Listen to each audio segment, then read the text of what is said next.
जय श्री राम दोस्तों। आज हम लोग मोल कंसेप्ट के एनसीईआरटी एग्जाम्पल प्रॉब्लम सीखा जाएगा, क्योंकि जो लोग भी जेईई और नीट की तैयारी करते हैं उनको पता है कि जितना भी जेईई और नीट में क्वेश्चन होता है एग्जाम्पल प्रॉब्लम उसमें बहुत ही इंपॉर्टेंट होता है। इससे क्वेश्चन डायरेक्ट बाय डायरेक्ट लौट जाता है एग्जाम में। तो हम पूरा आपको इस चैनल पे फिजिक्स, केमिस्ट्री, बायोलॉजी सबका एग्जाम्पल प्रॉब्लम आपको पूरा एकदम अच्छे यूनिक ट्रिक एंड टेक्निक द्वारा आपको मिलेगा। तो चलिए आज के हम लोग अपने सेशन स्टार्ट करते हैं। लोग ये सबसे पहले हम लोग क्वेश्चन क्या है, 2 student perform a same experiment separately, जिसमें 2 स्टूडेंट हैं जो क्या कर रहे हैं, एक ही वो एक्सपेरिमेंट को अलग अलग कर रहे हैं। And each one of them record 2 reading, और दोनों क्या कर रहे हैं जी, मास के 2 गो रीडिंग को रिकॉर्ड कर रहे हैं। रिकॉर्ड करना मतलब प्राप्त कर रहे हैं, उसको लिख रहा है। व्हिच आर गिवन बिलो, जो कि यहाँ नीचे दिया हुआ है। करेक्ट रीडिंग ऑफ मास 3.0 ग्राम है। जब उसका हम लोग करेक्ट रीडिंग किया लो तो उसका वैल्यू कितना रहा है, 3.0 ग्राम आ रहा है। तो on the basis of the given data, जो हमें यह डाटा दिया गया है, मार्क द करेक्ट ऑप्शन। आपको यहाँ जो ऑप्शन दिया हुआ है उसमें सही ऑप्शन का बताना है out of the following statement, जो कि 4 को आपको स्टेटमेंट दिया हुआ है। अरे ऐसे क्वेश्चन के लिए सबसे पहले आपको अब क्या करना होगा, ये देख लेना है स्टूडेंट पहला रीडिंग कैसे कर रहे हैं। पहला रीडिंग किया तो इसका जो मास करेक्ट मास है 3.0, तो इसको पहला बार क्या प्राप्त हुआ है 3.01, और दूसरा बार क्या प्राप्त हुआ है 2.99। जबकि स्टूडेंट बी और पहला बार यही एक्सपेरिमेंट कर रहा है तो इसको क्या मिल रहा है 3.05 मिल रहा है, जबकि दूसरा बार कर रहा है तो 2.95 मिल रहा है। तो पहला देखिए रिजल्ट क्या होता है, पहला का result of both the student are the neither accurate और नॉर प्रेसियस। अब जिसको यहाँ नहीं पता है कि एक्यूरेट क्या होता है और प्रेसियस क्या होता है, प्रेसाइज इसको भी कह सकते हैं लोग। तो इसके लिए देखिए आपको बताया था क्या करना है।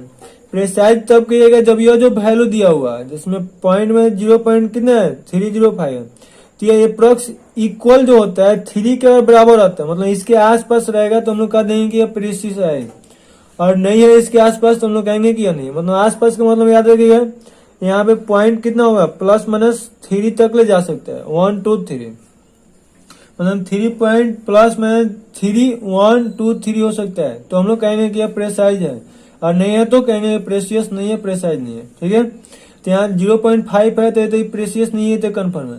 अब एक्यूरेट क्या होता है जी, एक्यूरेट क्या मिले, आप दोनों का एवरेज निकाल लिया। जैसे पहला पॉइंट क्या है 3.01 प्लस दूसरे क्या है 2.99, दोनों का एवरेज वैल्यू निकालेंगे तो एवरेज के लिए क्या रहता है, जितना को ऐड करेंगे उतना से डिवाइड कर देंगे।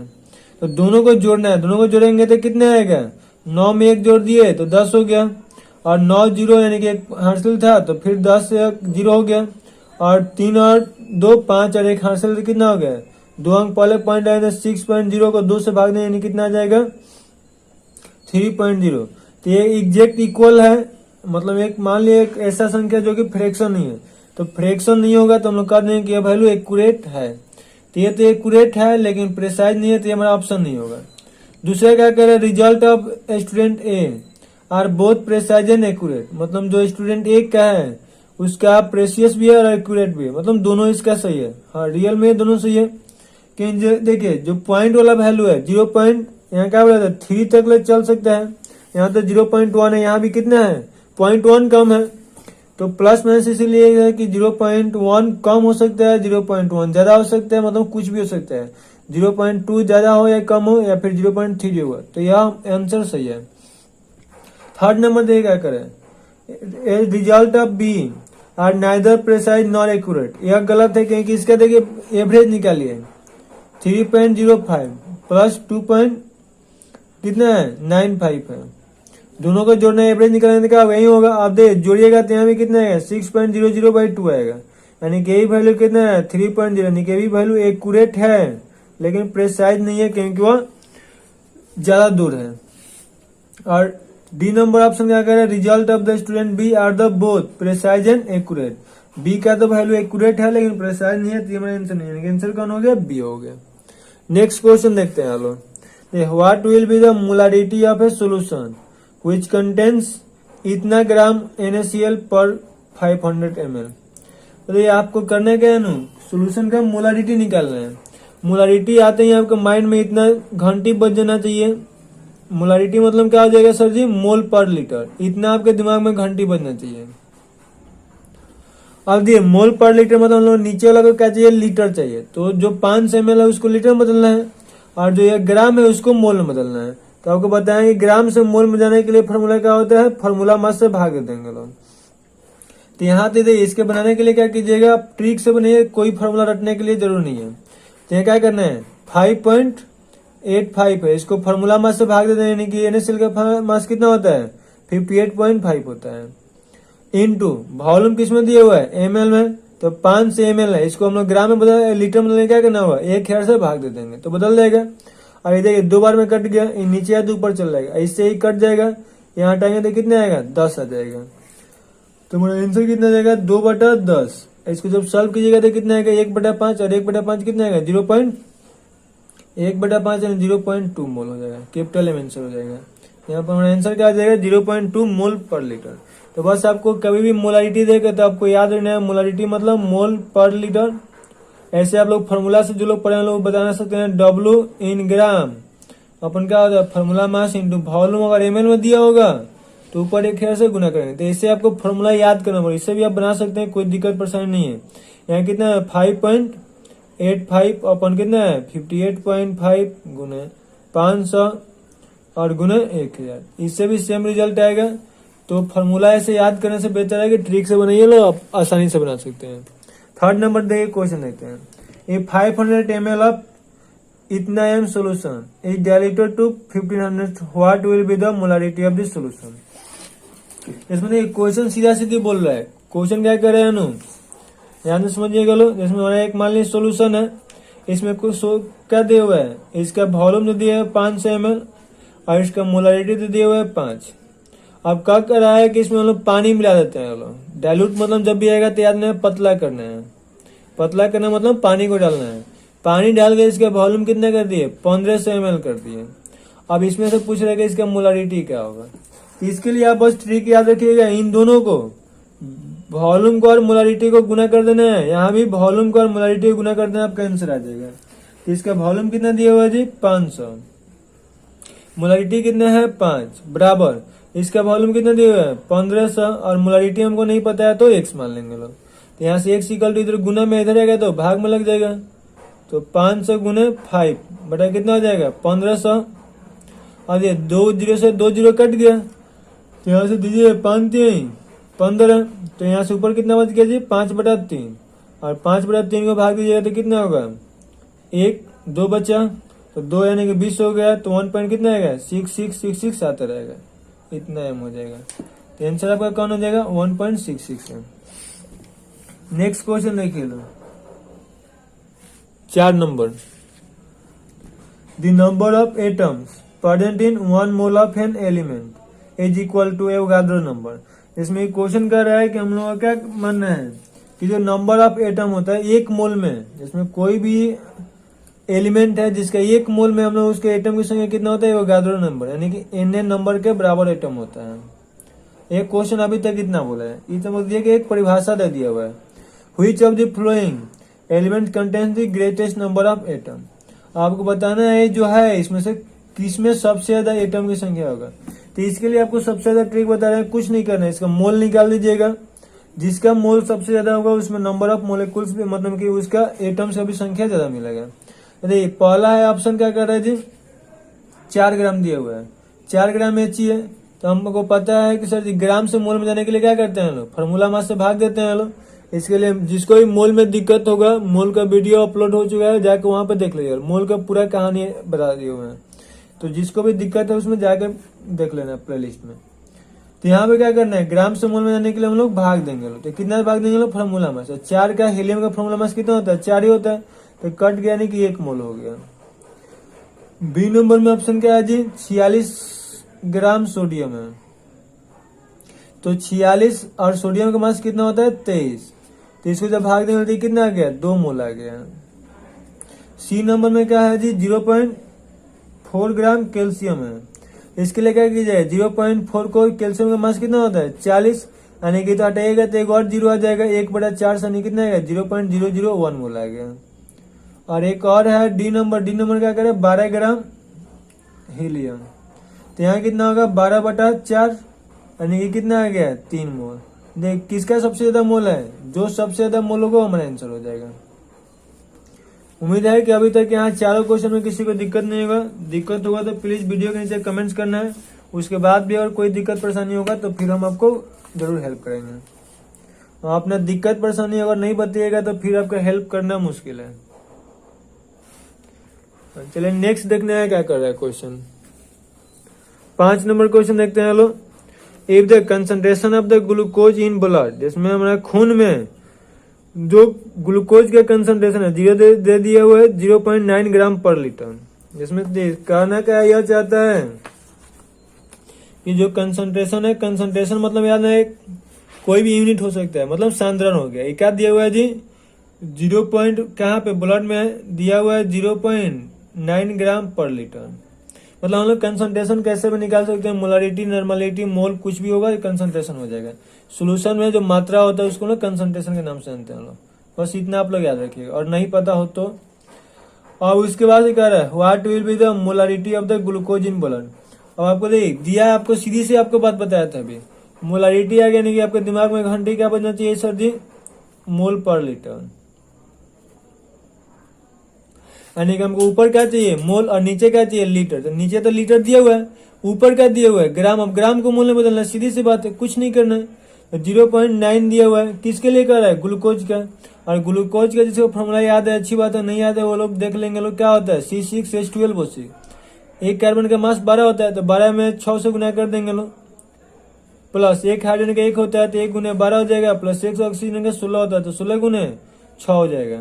तो 12 में 6 से करेंगे तो 72, और 12 में 1 से करेंगे तो 12, प्लस 16 में 6 से करेंगे 96, और जोड़िएगा तो 180 हो जाएगा। तो यहाँ देखिए ग्राम से फॉर्मूला में से भाग दीजिए तो मोल में आ गया।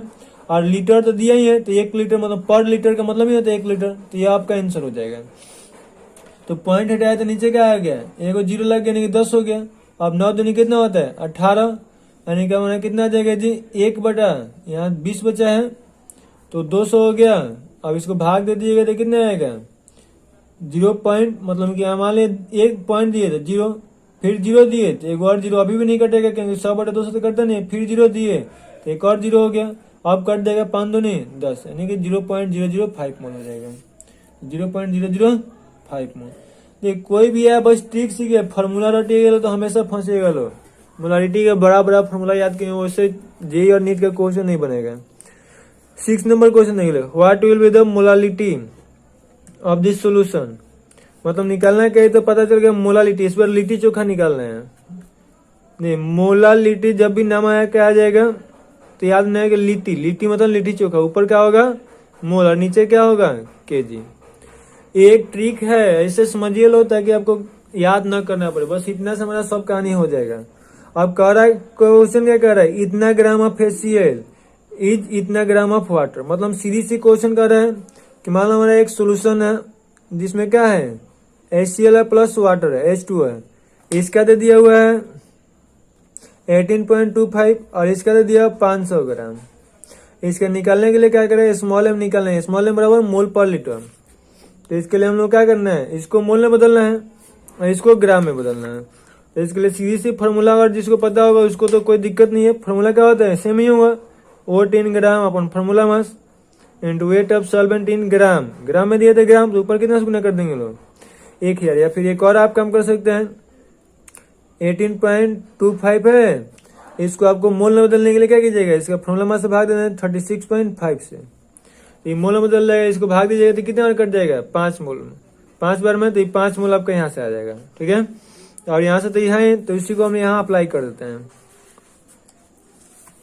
यानी क्या हो जाएगा जी 18.25 डिवाइडेड अपन कितना है 36.5 गुने 500 गुने 1000। तो ये 2 बार में कट गया, इसको हटा दिए तो कितना हो गया 100 हो गया। इसको हटा दिए तो ऊपर 10 हो गया, तो 1 0 से 1 0 तो कट गया। अब नीचे 10 बचा है। अब इसको काटिए, इसको सॉल्व करेंगे तो कितना आएगा ये कट जाएगा। और ऊपर कितना बचा है 2 और नीचे इसको कटिएगा तो कितना कट जाएगा 5 बार में। ये ट्राई कीजिएगा आपको पता लग जाए। तो अब हमारा आंसर कितना हो जाएगा 5 दूनी 10, नीचे एगो 0 बचा हुआ है तो 10 बटा 10 यानी कितना हो गया 1 स्मॉल है। तो इसका आंसर कौन सा हो जाएगा? 1 स्मॉल है। क्लियर है? ये नेक्स्ट क्वेश्चन देखते हैं हम लोग। सॉरी थोड़ा साउंड प्रॉब्लम आपको हुआ होगा। नेक्स्ट क्वेश्चन देखते हैं। नेक्स्ट क्वेश्चन कह रहा है 1 mole of any substance contains इतना मोलिक्यूल। ये तो आपको पता है कि कोई भी सब्सटेंस यदि 1 मोल होगा तो उसमें कितना मोलिक्यूल होता है? 6.022 × 10⁻23 होता है। एटम्स और मोलिक्यूल्स कुछ भी होता है। Number of molecules of H2SO4 present in. H2SO4 का मोलिक्यूल्स के नंबर बताने कितने है उनमें? 100 ml ऑफ इतना H2SO4 सोल्यूशन। ऐसे आपको ट्रिक बताते हैं क्या करना है। ट्रिक याद रखिएगा, लो आराम से बनेगा। इसका वॉल्यूम कितना दिया हुआ है जी? वॉल्यूम कितना है? 100 ml है। और इसका कैपिटल एम कितना दिया हुआ है? 0.02। इन दोनों को मल्टीप्लाई कर दीजिएगा तो जो मल्टीप्लाई कीजिए क्या आएगा? मिलीमोल आ जाएगा। इन दोनों को गुना 100 में 0.2 से गुना कितना हो गया? 2 मिलीमोल हो गया। अब मिलीमोल को मोल में बदलने के लिए मिली को हटाना होगा तो 2 × 10 के पावर कितना हो गया? -3 हो गया। अभी नंबर में देना है तो नंबर में देने के लिए कितना से गुना करना है? 6.022 × 10 के पावर 23 से। तो ये देख गुना कीजिएगा तो कितना आएगा? 2 दूनी 4, फिर 2 दूनी 4, 2 में 0 से करेंगे तो 0, 6 दूनी 12, यानी 12.044 × 10 के पावर 23 में से 20 3 निकल गया तो कितना आ गया? 20। तो आंसर देख लेते हैं। देखिए इतना दिया ही है।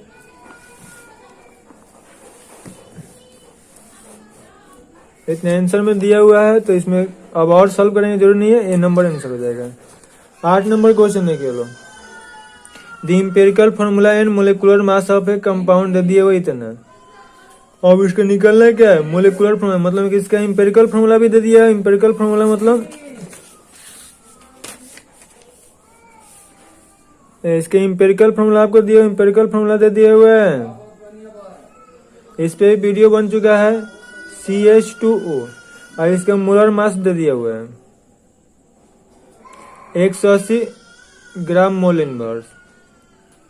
तो आपको कह रहा है कि मोलिकुलर फॉर्मूला निकालना है। तो इसके लिए आपको क्या बताया थे? एन का वैल्यू सबसे पहले निकालना है। एन का वैल्यू क्या होता है? मोलर मास अपन इम्पेरिकल मास। अरे आप क्या कीजिए 180 है तो 180 बटा कितना कर देंगे? इसका मास निकालना है। एक कार्बन का मास 12 होता है, एक ऑक्सीजन हाइड्रोजन है तो 2, एक का 1 होता है, 2 का 2 हो गया, एक ऑक्सीजन का 16 होता है तो 16 2 18, 18 बार कितना होता है? 30। तो भाग कितना देना है? जितना उसका मास होता है 30 से 6 बार में कट जाएगा। तो यहाँ से आपका क्या हो जाएगा answer? Molecular formula N into empirical formula. तो इम्पेरिकल फॉर्मूला इक्वल टू क्या हो जाएगा? Molecular formula N into empirical formula. N का वैल्यू 6 है और इम्पेरिकल फॉर्मूला क्या है? CH2O। तो अभी यहाँ कुछ नहीं है तो 1, यहाँ भी कुछ नहीं है तो 1, 6 में 1 से गुना करेंगे तो 6, और यहाँ 2 है तो 6 दूनी 12, और यहाँ 1 है तो 1। तो हमारा फॉर्मूला क्या आ जाएगा? C6H12O6, जो फॉर्मूला किसका होता है? ग्लूकोज का। तो आंसर हमारा यही हो जाता है। इसका आपको ये तो बनाने का ट्रिक हो गया। आपको आंसर जल्दी मारने का ट्रिक क्या बता रहे हैं। ऐसा जब भी क्वेश्चन आएगा ना तो यहाँ मोलिकुलर मास देख लीजिए और इसका मोलिकुलर मास सबका निकाल लीजिएगा। जिसका मोलिकुलर मास मैच कर जाएगा वो आंसर हो जाएगा। इतना ताम झाम करने की कोई जरूरत नहीं रहेगा, ये ट्रिक होगा। नेक्स्ट देखिए, the density of the solution is इतना ग्राम पर ml दिया हुआ है। द मास ऑफ इतना ml solution is insignificant figure में क्या होगा? जिसमें आपको क्वेश्चन में सीधी बात कर रहा है कि डेंसिटी इसका सोल्यूशन दे दिया हुआ, डी का वैल्यू कितना दिया है जी? 3.12 ग्राम पर ml दिया हुआ है। और इसे कह रहा है कि इसका मास भी दिया हुआ है 1.5 ml। तो इसका 1 मिनट सॉरी, डेंसिटी दिया हुआ है और मास दिया हुआ है 1.5 ml। नहीं, एक वॉल्यूम दिया हुआ है। वॉल्यूम कितना दिया हुआ है? 1.5 ml। तो इसका मास हमसे पूछ रहा है, the mass of the solution. तो आपको पता है कि डी बराबर क्या होता है? m/v। तो m पूछ रहे हैं, m इक्वल टू क्या हो जाएगा? d इंटू b, यानी करने का डी का वैल्यू 3.12 गुना 1.5। अब जी इसका आपको ट्रिक बताते हैं आंसर में कैसे मारिएगा। यहाँ सिग्निफिकेंट फिगर के लिए मल्टीप्लाई का रूल क्या होता है कि जितना मतलब कि पॉइंट के बाद देख लेना है कि इसमें कितना सिग्निफिकेंट है। 2 ही को सिग्निफिकेंट फिगर है तो आंसर भी आपका 2 ही सिग्निफिकेंट में है। तो देखिए इसमें ज्यादा है, इसमें भी ज्यादा है, इसमें भी ज्यादा, आंसर कौन हो जाएगा? ये। तो ये सब नहीं भी सॉल्व करके ट्रिक से बना सकते हैं। तो ये सब ट्रिक है, अपना ध्यान में रखते रहिए, आसानी से मतलब ये क्वेश्चन सॉल्व होगा, अच्छा मार्क्स रहेगा। चलिए 10 नंबर देखते हैं। 10 नंबर क्या है, which of the following statement about A compound is incorrect. मतलब किसी कंपाउंड के लिए, किसी यौगिक के लिए कौन सा इसमें का कथन गलत है। तो ये मोलिक्यूल ऑफ ए कंपाउंड क्या होता है, has atoms of different element. ये तो सही है जी, कि किसी भी मोलिक्यूल का जो एटम्स होते हैं वो अलग अलग एलिमेंट का हो सकता है, इसमें कोई दिक्कत की बात नहीं है। ए compound can not be separated in constituent ion by physical method, ये भी सही है।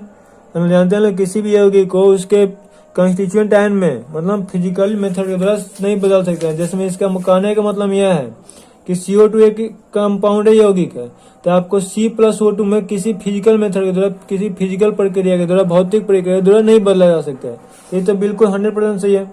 ए compound retains the physical property of its constituent, ये बात गलत बोल दिया, क्योंकि कह रहा है कि जो कंपाउंड है ये कॉन्स्टिट्यूएंट का मतलब कि कार्बन जिससे बना है उसका प्रॉपर्टी रखता है। ये कहाँ रखता है यार, कार्बन जलता है, ये तो आपको भी पता है, कार्बन कोयला ये तो जलता है। ऑक्सीजन क्या करता है, जलाता है। जबकि आपको CO2 क्या करता है, CO2 बुझाता है। तो ऐसे पूछा जाएगा CO2 में कार्बन और ऑक्सीजन का कहाँ गुण है, गुण आता है तो जलता भी जलाता भी, लेकिन ये तो बुझा रहा है। तो इसलिए C में CO2 में न C के गुण होता है न होगा, यानी कि कॉन्स्टिट्यूएंट आयन का गुण नहीं होता, ये गलत है। हम लोग आंसर यही होगा, गलत चूज करना था। नेक्स्ट क्या करें, the ratio of the atoms of different elements in A compound is fix. ये तो सही बात है, कि किसी भी कंपाउंड में जो एलिमेंट का रेशियो होता है हमेशा क्या होता है, फिक्स होता है। ऐसा थोड़ी होगा CO2 में हमेशा CO2 ही मिलेगा, CO कभी मिलेगा नहीं, CO3 भी नहीं मिलेगा, CO2O3 भी नहीं मिलेगा, ठीक है, ये हमेशा फिक्स होता है। तो ये बात सही है। सेकेंड लास्ट क्वेश्चन है एग्जाम्पलर का, चलिए हम देखते हैं। लो एक क्वेश्चन क्या करें, which of the following statement is incorrect about the given reaction. मतलब यह अभिक्रिया जो दिया हुआ है इसके लिए कौन सा इसमें का जो कथन है वो गलत है। सबसे पहले कह रहे mass that mass of the iron and oxygen in reactant बराबर होता है total mass of the reactant and product, therefore flows of the law of conservation. ये कथने का दिया हुआ है, यह कह रहा है कि रिएक्टेंट का जो मास है यह बराबर है प्रोडक्ट के मास के। तो क्या law of conservation of mass द्रव्यमान का निश्चित अनुपात का पालन कर रहा है कि नहीं कर रहा है। तो सीधी सीधी बात है कि द्रव्यमान संरक्षण के नियम को पालन करे, क्योंकि रिएक्टेंट और प्रोडक्ट का मास जब बराबर होता है तो हम लोग कहते हैं कि द्रव्यमान संरक्षण का नियम law of conservation of mass सही है, ठीक है। अगला क्या है, total mass of the reactant बराबर है total mass of the product. ये तो सीधी सीधी दिखाई देते हैं, रिएक्शन जब बैलेंस होगा तो आंख बंद करके लिख दीजिएगा कि रिएक्टेंट और प्रोडक्ट का मास बराबर होगा। बस रिएक्शन के चेक करना बैलेंस है कि नहीं, बैलेंस नहीं होगा तो बराबर नहीं होता है, और बैलेंस है तो बराबर है, एक कन्फर्म है। Amount of the Fe2O3 can be increase by taking any one of the reactant. Iron और क्या होता है, ऑक्सीजन इज द एक्सिस। मतलब ये क्वेश्चन ही कर रहा है कि हम लोग क्या कर सकते हैं जी, अमाउंट ऑफ मतलब Fe2O3 मतलब किसी एक रिएक्टेंट को हम मास को बढ़ा मतलब कि बढ़ा के या घटा के हम लोग Fe2O3 के अमाउंट को बढ़ाया जा सकता है। मतलब क्वेश्चन ये कर रहा है कि अब जिसमें मान ली क्या है Fe है प्लस O2 है, तो यहाँ से बन कर रहा है जी Fe2O3, तो कह रहा है कि इसमें से या तो इसका अमाउंट बढ़ा दीजिए या फिर इसका अमाउंट बढ़ा दीजिए, तो इसका अमाउंट बढ़ जाएगा। ये थोड़ी होता है, जिसमें आपको खुद सोचिए कि रोटी में दिया हुआ है और सब्जी साथ में चाहिए ना जी, तो कह रहे रोटी खा दे दिया जाएगा, सब्जी नहीं दिया जाएगा, क्या आपको पेट में ज्यादा खाना चल जाएगा, ऐसा थोड़ी होगा। रोटी दिया जाएगा, सब्जी के लिए आप चिल्ला करके मर दिएगा, बिना सब्जी का थोड़ी खाइएगा। तो ये कह रहा है कि कोई एक को दे देंगे यानी कि एक को बढ़ा देंगे तो भी बढ़ जाएगा, ऐसा नहीं होता। दोनों को बढ़ाएंगे तब ये बढ़ेगा, नहीं बढ़ाएंगे तो नहीं। लास्ट वाला ऑप्शन यही कर रहा है कि इसको किसी एक को घटा करके हम इसको घटा सकते हैं, ये भी सही नहीं है। तो आंसर कौन होगा, ये नंबर हो जाएगा, ठीक है। लास्ट क्वेश्चन है, which of the following reaction is not correct regarding the law of the conservation of mass. अब इसमें कह रहा है कि इसमें law of conservation of mass क्या है, मतलब द्रव्यमान संरक्षण के नियम के लिए कौन सा रिएक्शन जो है गलत है। तो आपको इसमें कुछ करना ही नहीं है, चेक कर लीजिए कौन सा रिएक्शन बैलेंस नहीं है, जो रिएक्शन संतुलित नहीं होगा आंसर हो जाएगा। या नंबर आपको एक और ट्रिक बता देते हैं, संतुलित है कि नहीं, उसके लिए सिंपल सा ट्रिक है, नंबर यहाँ कुछ ना कुछ लिखा हुआ है तो संतुलित है। इसमें देखिए इसमें कहीं इसके आगे पीछे कुछ नहीं लिखा हुआ है, तो यह रिएक्शन असंतुलित है, देख लीजिएगा ध्यान से।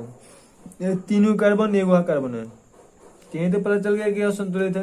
तो संतुलित है कि नहीं आपको बस पहचान समझ लीजिए कि उसके आगे पीछे कुछ लिखा होगा तो संतुलित है, और नहीं लिखा होगा तो असंतुलित है। आई होप कि आपको यह लेक्चर अच्छा लगा होगा। कोई दिक्कत परेशानी हो तो वीडियो के डिस्क्रिप्शन में कमेंट करना है, और चैनल पर नया चैनल को सब्सक्राइब कर लीजिए ताकि आपको सभी नोटिफिकेशन सबसे पहले मिलते रहे। इस चैनल पर ट्रिक के साथ साथ आपको जेईई और नीट के लिए बोर्ड के साथ मतलब जितना भी एग्जाम होता है एसएससी रेलवे सबके लिए मतलब वीडियो अपलोड करने हैं। और line by line daily by daily 5 या 6 वीडियो अपलोड होता है, तो इसीलिए चैनल को सब्सक्राइब करें तो कोई भी लेक्चर मिस नहीं होगा और 2021 के लिए बेहतर होगा।